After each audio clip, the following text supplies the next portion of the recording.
Hey guys, I'm John and welcome to Respect Your Intellect.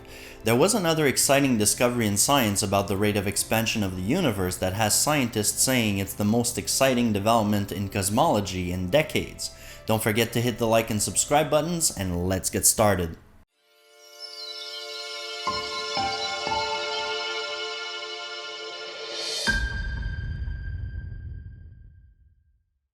For years, scientists have been suggesting that the rate of expansion of the universe was faster than we thought.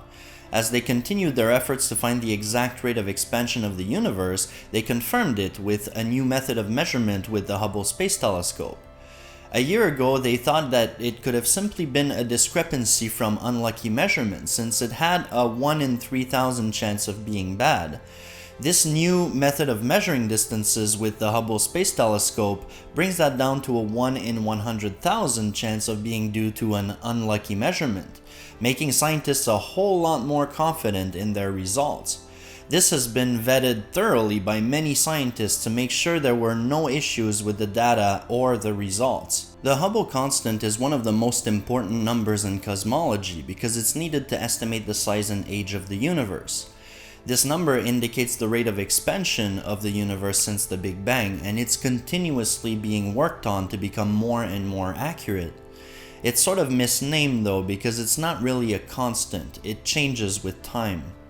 The most accurate estimate we had for the Hubble constant up to now was 67 kilometers per second per megaparsec, and that was obtained from the European Space Agency's Planck spacecraft, and the resulting image taken of the cosmic microwave background, which has a lot more details than its predecessors. There's a project called SHOES that stands for Supernovae Age Zero for the Equation of State, that's led by Adam Rees, a distinguished professor of physics and astronomy at Johns Hopkins University and Nobel laureate.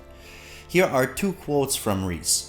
"The Hubble tension between the early and late universe may be the most exciting development in cosmology in decades." He follows that with, "This mismatch has been growing and has now reached a point that is really impossible to dismiss as a fluke. This disparity could not plausibly occur just by chance." The goal of the SHOES project is to fine-tune the Hubble constant. What they did is that they used the Hubble Space Telescope to measure light from 70 stars in a neighboring galaxy, the Large Magellanic Cloud, 162,000 light-years away. The stars used are called Cepheid variables, and they're a type of standard candle with luminosities or cycles of luminosities that are known and can be used to measure distances. There's also something called the cosmic distance ladder that contains the distances to different galaxies. It's built by using standard candles like Cepheid variables or Type 1a supernovae to determine distances and establish a milepost at that galaxy.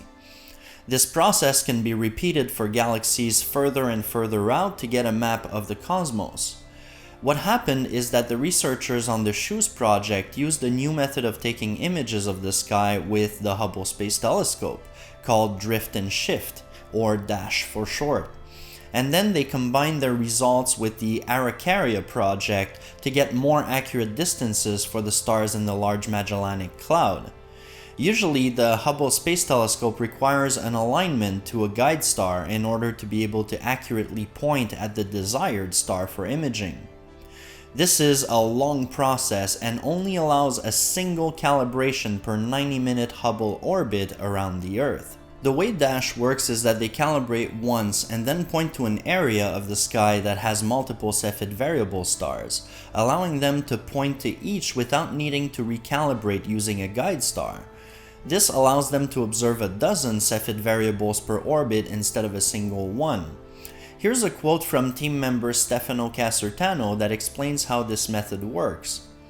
"When Hubble uses precise pointing by locking onto guide stars, it can only observe one Cepheid per each 90-minute Hubble orbit around Earth, so it would be very costly for the telescope to observe each Cepheid." He follows with, "Instead, we searched for groups of Cepheids close enough to each other that we could move between them without recalibrating the telescope pointing. These Cepheids are so bright we only need to observe them for 2 seconds. This technique is allowing us to observe a dozen Cephids for the duration of one orbit, so we stay on gyroscope control and keep dashing around very fast. The other thing I mentioned is the Araucaria project. That project is comprised of astronomers from institutions in Chile, the US, and Europe. They have a lot of distance measurements taken by observing the dimming of light as one star passes in front of its partner in eclipsing binary star systems.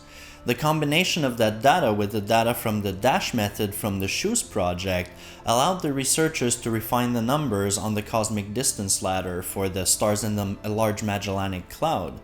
This gave them a better estimate of the distances and therefore the expansion rate of the universe, or Hubble constant. As it stands right now, the uncertainty is down to 1.9% from the previous 2.2%, but the team said they would continue their work to bring down the uncertainty to 1%. All of this yields a better approximation of the Hubble constant at 74 km per second per megaparsec compared to the previous 67 km per second per megaparsec, which is a 9% faster rate of expansion to the universe than we previously thought. This might not seem like too much of a big deal at first glance, but here's what Rees had to say about the implications that these results have. This is not just two experiments disagreeing. We are measuring something fundamentally different. One is a measurement of how fast the universe is expanding today as we see it. The other is a prediction based on the physics of the early universe and on measurements of how fast it ought to be expanding. If these values don't agree, there becomes a very strong likelihood that we're missing something in the cosmological model that connects the two eras. So right now we don't have an explanation for the discrepancy, but that doesn't stop scientists from looking for the answer. So naturally, some hypotheses are popping up as to what the cause could be for the discrepancy. One hypothesis is called early dark energy, which suggests that there would have been an appearance of dark energy in the young universe, which would bump the universe's contents today from 67% to 70% dark energy. There's also a hypothesis for dark radiation, which would be a new subatomic particle to search for that would travel close to the speed of light. These would be extremely fast particles that collectively would be called dark radiation. This would include already known particles like neutrinos, which are created in nuclear reactions and radioactive decays. Another hypothesis is stronger dark matter, which is pretty much just as it sounds, that dark matter would interact more strongly with ordinary matter than we previously thought. All these scenarios are just hypotheses at this point, so the answer is still a mystery for now. We might even require new theories or new physics to explain the discrepancy we just found. That's why it's so exciting. I want to say a big thank you to my patrons on Patreon that help support the channel.